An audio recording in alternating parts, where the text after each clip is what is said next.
En este espacio hemos dado seguimiento a lo que está ocurriendo en Nicaragua, donde el gobierno de Daniel Ortega pues ha hostigado de manera muy importante, muy visible a un sector de la Iglesia Católica de su país. Recientemente, pues sacando al obispo de Matagalpa, de la casa donde vive, y pues llevándoselo detenido. Y en medio de esto, pues ha llamado la atención que el Papa Francisco tardó muchos días en reaccionar. Lo hizo el día de ayer. Hay quien piensa que pues la declaración del Papa es bastante tibia comparado con los hechos que han ocurrido en Nicaragua, llamando al diálogo cuando pues no sé si se resuelve con el diálogo. Pero en todo caso, vamos a hablar de este asunto con un especialista, con nuestro compañero y amigo Roberto Blancarte, sociólogo de las religiones. ¿Cómo está, Roberto? Gusto tenerte nuevamente en el programa. Gracias, igualmente un placer. Bueno, ¿cómo se tomaron las palabras del Papa Francisco ayer en Roma respecto de lo que está pasando con la Iglesia Católica nicaragüense? Bueno, mira, tengo la impresión, así como señalaste muy bien, entre otras personas, la respuesta ha sido entre tardía y tibia del Papa frente a este asunto, porque digamos que el conflicto y la persecución pues ya tiene tiempo y no se había visto respuesta y lo que digamos lo que escuchamos del Papa en los últimos días pues fue realmente poco, ¿no? Poco y un llamado a la conciliación y al diálogo, pues que parece poco frente a lo que está enfrentando la Iglesia en Nicaragua, ¿no? Pues sí, y que como tú bien dices, pues se remonta a 2018 por lo menos, ¿no? Sí, bueno, en realidad la Iglesia Católica ha tenido muchos problemas con el sandinismo desde el principio, ¿no? No sé si te acuerdas, había conflictos con el cardenal en aquella época, al principio de la revolución, y después aquello cambió mucho, así como cambió el sandinismo, por supuesto, y cómo fue cambiando y evolucionando hacia lo que hoy, bueno, prácticamente vemos como una dictadura cada vez más opresiva contra cualquier forma de oposición, ¿no? Sí.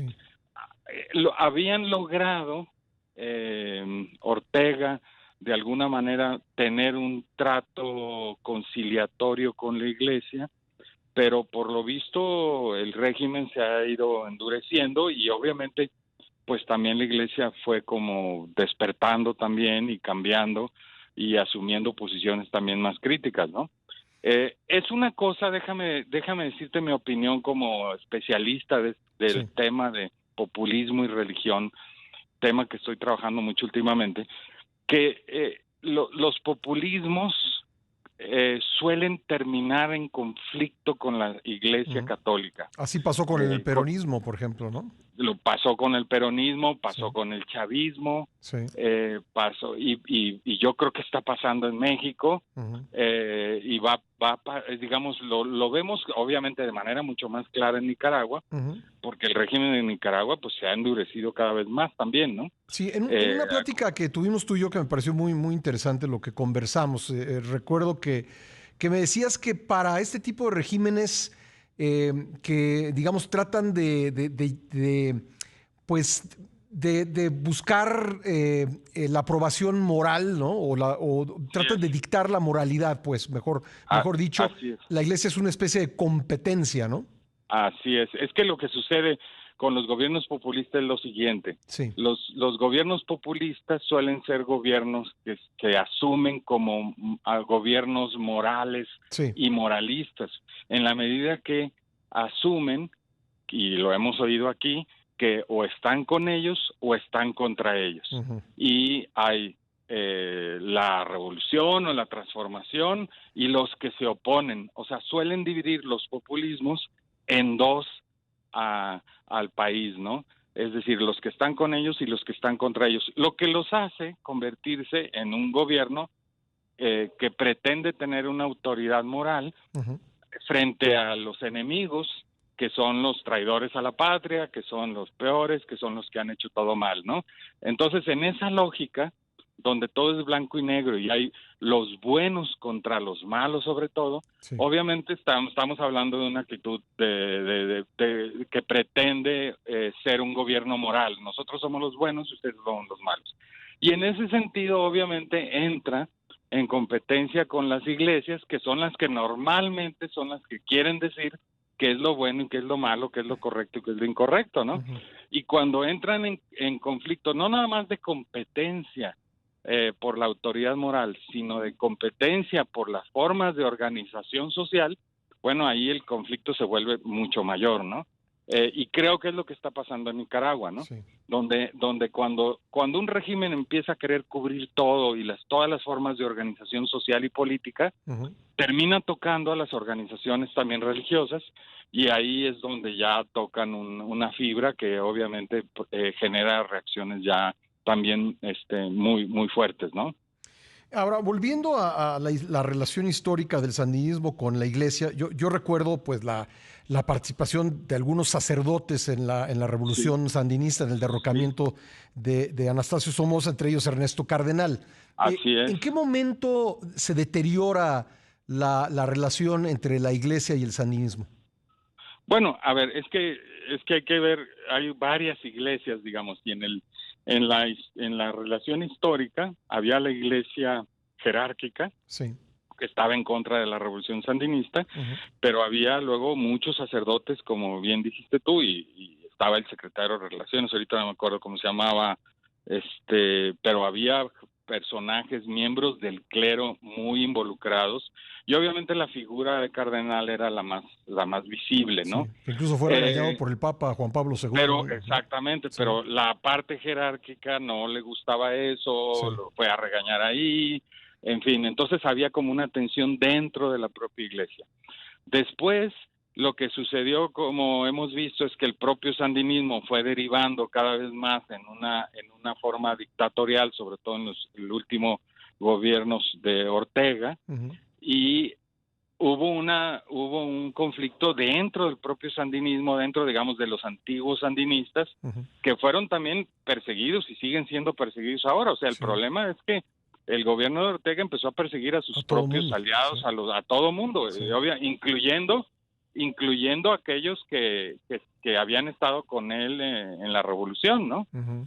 Entonces hay por un lado ese conflicto que digamos que es interno al sandinismo, que se rompe y que termina convirtiéndose en una forma dictatorial de gobierno, y por el otro, la parte, digamos, de la iglesia que se recompone, que también se transforma, que ya no es la antigua jerarquía opuesta al antiguo sandinismo, sino que es, digamos, una nueva iglesia de otra generación Ujú. que por las razones ya señaladas termina también enfrentando al régimen dictatorial, ¿no?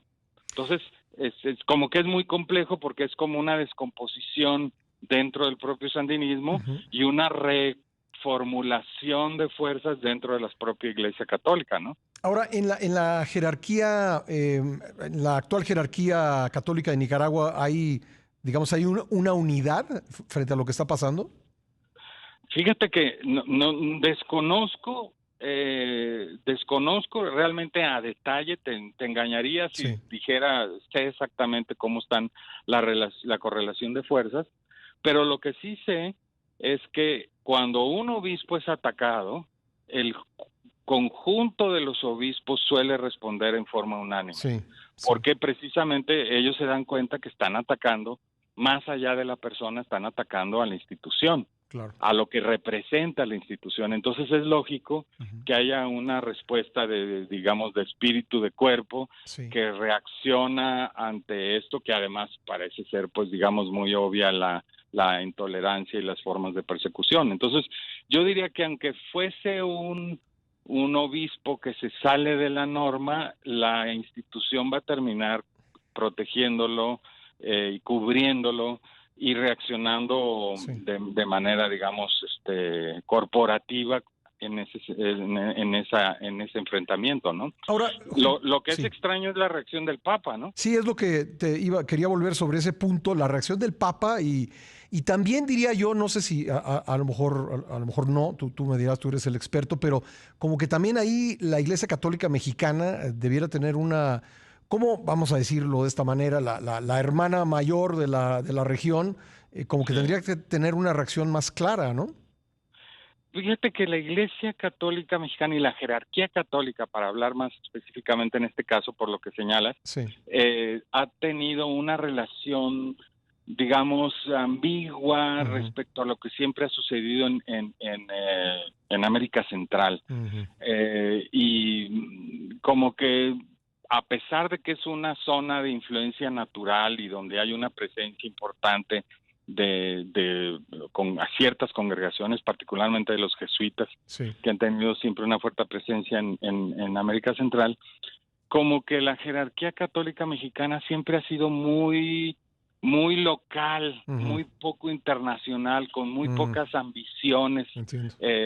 y con muy poca presencia internacional. Creo que ya lo platicamos alguna vez, eh, cuando en el Vaticano querían nombrar a un jerarca mexicano para algún puesto porque querían darle una representatividad allá a Ujú, la iglesia mexicana, les costó muchísimo trabajo encontrar a alguien mm, porque los obispos mexicanos son muy locales y no les gusta salir y mm, no tienen proyección internacional. Y esto se nota aquí, ¿no? mm, Como que hay poco interés y además dirán, no, pues no es nuestro asunto, eso es un asunto de la Santa Sede, ¿no? claro, Pero hay poco interés, digamos, de tener presencia regional, sí. ¿no? Sí, no, como que para ellos Ujú. no funciona así, ¿no? Entiendo. Me queda un minutito, pero ¿algún Sí. comentario adicional sobre digamos, la respuesta del Papa a estos hechos en Nicaragua? No, bueno, por un lado, yo pienso que quizás para el Papa Nicaragua es poco importante Ujú, en términos de lo que representa la Iglesia en Nicaragua para todo el mundo, pero yo creo que el Papa ha sido excesivamente prudente, puesto que también Nicaragua significa muchas cosas, es un símbolo sí. no solo para América Central, sino para América Latina respecto a la evolución política, digamos, de lo que está sucediendo con los populismos y las Ujú, formas nuevas de dictadura. Entonces yo creo que en eso ha faltado realmente una respuesta más firme, ¿no? sí. Pues siempre un gusto conversar contigo, Roberto. Gracias. Igualmente, un placer. Gracias, Roberto Blancarte, sociólogo de las religiones.